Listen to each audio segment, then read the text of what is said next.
It has seen a renaissance for international terrorism. A disastrous attempt to free 52 Americans held. Di tanggal 30 April 1980, cerita berawal ketika pasukan bersenjata memasuki kedutaan Iran di London dan melakukan penyanderaan terhadap semua orang yang berada di dalam. Dari sekitar 25 yang menjadi tawanan, ada seorang yang bekerja sebagai wartawan dari BBC dan ada pula satu polisi. Namun meski memiliki senjata, ia memilih pasrah ketika dikumpulkan di satu ruangan dan terisolasi dari dunia luar. Tak lama kemudian wartawan BBC yang bernama Kate Addy datang ke gedung kedutaan untuk menemui temannya. Ia yang memang belum mengetahui adanya penyanderaan dikejutkan dengan kemunculan teroris yang menggemparkan semua orang, sehingga ia pergi untuk mengabarkan berita penting ini. Di sisi lain, Kopral Rusty Firmin selaku pasukan unit SAS baru saja melakukan pelatihan dalam kasus pembebasan sandera, di mana Sersan Roy selaku atasannya mendapatkan panggilan darurat sehingga meminta mereka bersiap berangkat menuju ke London. Tidak hanya pasukan SAS yang diturunkan, unit negosiasi kepolisian Metro yang diwakili oleh Max Vernon juga mendatangi gedung kedutaan. Dari situ mereka terhubung dengan teroris yang tergabung dalam gerakan revolusi demokrasi kemerdekaan Arabistan. Mereka menuntut pembebasan 91 tahanan Arab yang ada di penjara Iran dan mengancam akan membunuh semua tawanan jika permintaan tidak dipenuhi sampai besok siang. Secara cepat, reporter memenuhi area sekitar gedung untuk memberitakan penyanderaan itu secara langsung. Polisi pun berjaga semalaman dan melakukan perencanaan matang untuk menunjukkan keseriusannya dalam bertindak. Adegan berpindah di ruang pengarah kantor Kabinet A ketika Menteri Dalam Negeri yang bernama William menggelar pertemuan bersama petinggi, termasuk Kolonel Ross selaku Komando Unit SAS. Mereka berdiskusi panjang sampai menyetujui untuk melimpahkan tugas ini kepada pasukan SAS. Tepat di hari kedua yang menjadi tenggat waktu negosiasi, pasukan SAS telah bersiap untuk melakukan aksi penyelamatan. Mereka berangkat menuju gedung kedutaan bersamaan saat Max menelepon teroris yang dipimpin oleh pria bernama Salim. Ia mengancam agar permintaannya segera dipenuhi atau ia akan menjadikan semua sandera sebagai martir. Melihat bahwa kepolisian belum mengambil tindakan yang signifikan, pasukan SAS mengambil alih operasi dengan masuk melalui pintu belakang gedung. Hal itu pun baru diketahui oleh Max, sehingga ia menghubungi Salim untuk mengatakan bahwa kemauan sulit dipenuhi karena hubungan Inggris dan Iran memanglah kurang baik. Ia juga berupaya bernegosiasi secara halus karena ingin menyelesaikan permasalahan dengan damai tanpa adanya kekerasan. Namun sebelum semua mendapatkan titik terang, suara tembakan terdengar disusul oleh panggilan yang ditutup secara sepihak.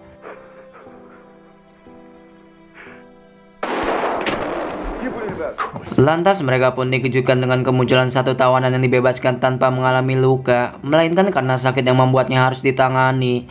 Di mana pria itu mengatakan bahwa pemerintah harus memenuhi permintaannya, lantaran situasi di dalam tak akan pernah mampu dibayangkan. Hal tersebut membuat misi penyelamatan harus dibatalkan, hingga Max kembali mengambil alih operasi sesuai dengan kebijakannya. Namun sebelum melakukan negosiasi, ia lebih dulu menghubungi Salim untuk diberikan izin mengirim makanan agar tak ada lagi tawanan yang sakit. Dengan menggunakan sebuah tongkat, Max menyerahkan satu kotak makanan yang diambil oleh Salim dari celah jendela. Pertemuan itu juga membuat Salim menyampaikan keinginannya agar pemerintah menyerahkan 2 bus berikut duta besar Arab yang akan mengiringi perjalanan yang menuju ke bandara. Dan jika tidak dipenuhi, maka semua sandera akan dibunuh. Max yang memang seorang penawar handal kembali bernego agar diberikan tenggat waktu 48 jam. Ia beralasan membawa dubes Arab bukanlah sesuatu hal yang mudah, sehingga komitmen yang ia ajukan berhasil membuat Salim percaya. After that, we begin shooting them. Sementara itu, pasukan SAS baru mengetahui bahwa tiap ruangan di gedung kedutaan telah dipasangkan bom dengan daya ledak tinggi. Namun bagaimanapun situasinya, mereka harus memiliki rencana agar tidak ada jatuhnya korban jiwa. Maka saat malam semakin larut, mereka membobol sebuah tembok dan menggunakan kamera kecil untuk melihat situasi di dalam, di mana penampakan Sandra terlihat bersama orang-orang bersenjata yang terus mengawasinya. Mereka juga meletakkan sinyal komunikasi agar memudahkan melacak percakapan di dalam sana. Di hari berikutnya, Salim menagih janjinya terkait kedatangan duta besar Arab.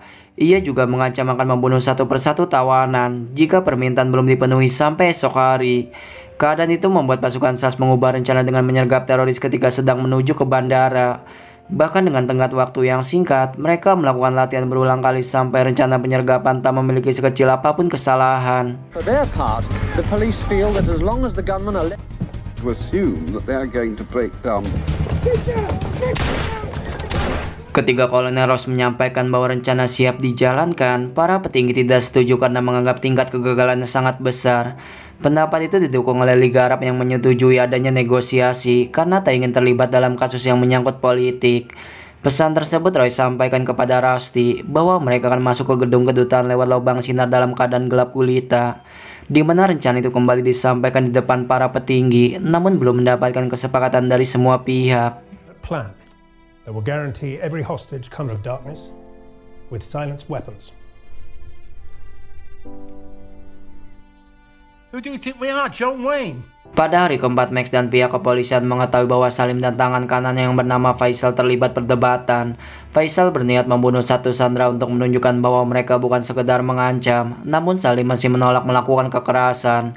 Buntut dari pertikaian itu membuat pihak polisi khawatir adanya korban. Terlebih permintaan Salim sulit dilakukan karena duta besar Arab menolak terlibat dan menyerahkan Inggris menangani terorisnya. Di saat-saat genting tersebut, Salim menghubungi Max untuk menagih janjinya membawa duta besar beserta bus kepadanya. Tetapi Max mengaku masih membutuhkan waktu 1 hari, sehingga Salim meminta hal lain bahwa ingin berbicara pada pihak BBC. Mau tak mau, Max menyanggupinya dengan syarat ia harus membebaskan satu sandera, di mana Salim pun menyetujui kesepakatan itu dan memberikan 1 hari lagi sebagai kesempatan terakhir kalinya. This is your last chance. Setelah negosiasi yang alot, Salim melepaskan satu tawanan hingga ketegangan cukup mereda. Namun tawanan itu mengaku bahwa keadaan di dalam sangat kacau jika saja pemerintah tidak memenuhi keinginan mereka. Pada akhirnya para petinggi menyetujui rencana pembebasan dengan menyerang kedutaan, dan jika nanti mereka mengetahui adanya pembunuhan, maka tentara akan mengambil resiko besar menerobos ke dalam. Tepat di hari kelima, pasukan SAS mulai bergerak melakukan latihan dengan simulasi gedung yang sudah dibuat. Namun hambatan terjadi ketika pengurus gedung mengatakan bahwa beberapa susunan pintu salah sehingga mereka harus menggantinya. Waktu pun terus bergulir hingga tim Bravo pasukan SAS benar-benar telah siaga untuk diturunkan. Begitupun BBC yang memberitakan tuntutan Salim lewat tayangan TV dan menemukan fakta bahwa BBC tidak menyiarkan sesuai dengan kesepakatan awal. Sontak saja mereka sadar bahwa akan ada sandera yang dibunuh karena permintaan Salim tidak dituruti. Tetapi saat ada panggilan telepon, Salim mengucapkan terima kasih kepada Max Raya berjanji akan melepaskan 2 sandera. Karena ternyata BBC baru saja membacakan tuntutannya secara internasional tentang latar belakang mereka melakukan ini semua. Bahwa mereka ingin merdeka lantaran mengalami banyak tekanan dari pemerintah Iran di Arabistan. Dan untuk kesekian kalinya, pasukan SAS harus gagal melakukan misinya. To come to Britain to carry out this operation. What do you reckon? Tak lama dari itu, tawanan polisi yang bernama Trevor dipanggil oleh Salim. Ia diizinkan menghubungi Max hanya untuk melaporkan bahwa satu sandera diikat dan siap dibunuh oleh Faisal. Kali ini ancaman itu bukan hanya menakut-nakuti karena Salim sudah berupaya menghentikan, tetapi Faisal tetap melayangkan pistol sampai satu tawanan tewas dengan tragis.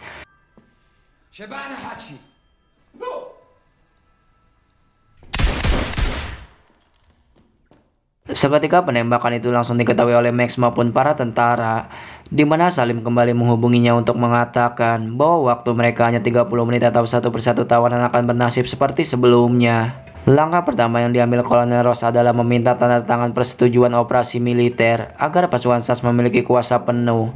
Tetapi para menteri ingin misi ini disiarkan tanpa adanya pemburaman di TV karena masyarakat pasti ingin menyaksikan bagaimana pemerintah menangani aksi terorisme.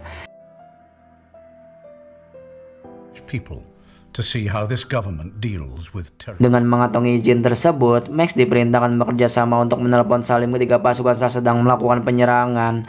Bahkan atasannya sendiri yang menyuruhnya, meskipun ia berat menerima karena kata hatinya menolak membunuh mereka. Singkat waktu saat pasukan memasuki gedung kedutaan lewat atap tanpa mengubah rencana awal, Max menghubungi Salim untuk mengalihkan perhatiannya. Ia mengatakan bahwa bus dan duta Arab telah dalam perjalanan dan berusaha terus meyakinkannya agar bisa mengulur waktu. Di tempat yang sama pula, puluhan kamera tertuju ke arah yang sama untuk mendapatkan pemandangan penuh ke target penyerangan, di mana pasukan mulai disebar ke sejumlah tempat, baik atap maupun pintu depan telah siaga pada posisinya. Hingga saat Salim percaya pada semua yang Max janjikan, kedua tim maju bersamaan untuk memulai aksi penyergapan. Naas tim kedua justru mengalami insiden tidak mengenakan lantaran tali yang mengikat berujung tersangkut. Tak hanya itu saja, Salim tiba-tiba meninggalkan teleponnya sampai Trevor mengambil alih untuk mengatakan pada Max bahwa ia tak percaya atas semua janjinya jika satu saja ada tawanan yang terluka. Dan benar saja, ketika Salim mulai mendengar sebuah suara, ledakan terdengar sebagai tanda bahwa misi penyelamatan Sandra telah dimulai. Hal tersebut membuat sebagian reporter mundur untuk berlindung, kecuali Kate dan timnya yang tetap meliput untuk melaporkan situasi yang sedang ia lihat, di mana dua orang meledakkan lantai balkon hingga kebakaran mengenai pasukan yang terjebak. Situasi tak terduga itu membuat Rusty melaporkan bahwa mereka mengubah rencana demi keamanan pasukannya. Ia juga tetap bergerak menerobos masuk dan menyusuri tiap tempat dengan waspada sampai bertemu dengan wartawan BBC.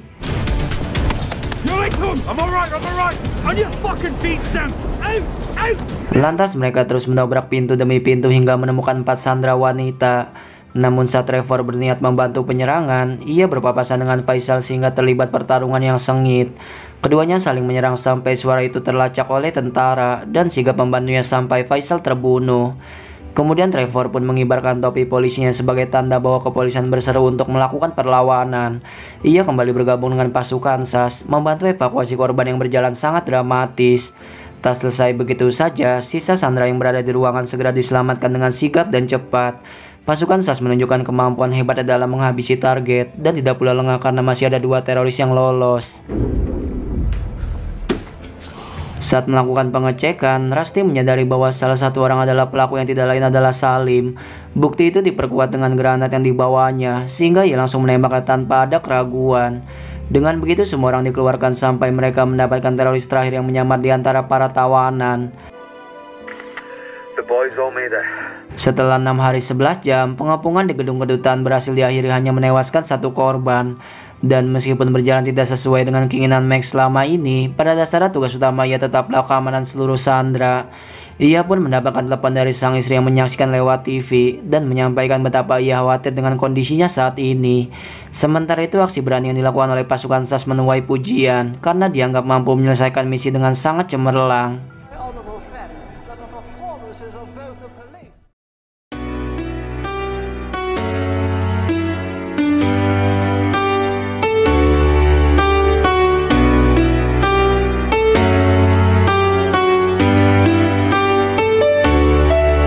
Berdasarkan dari kejadian nyata dengan nama tokoh yang sama, Rusty adalah sosok pasukan SAS dengan karir yang luar biasa.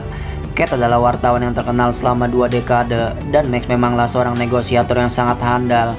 Mereka adalah tokoh-tokoh penting yang menjadi kunci keberhasilan 6 hari misi pembebasan 25 sandera. Saya akhiri pembahasan kali ini dan sampai berjumpa lagi.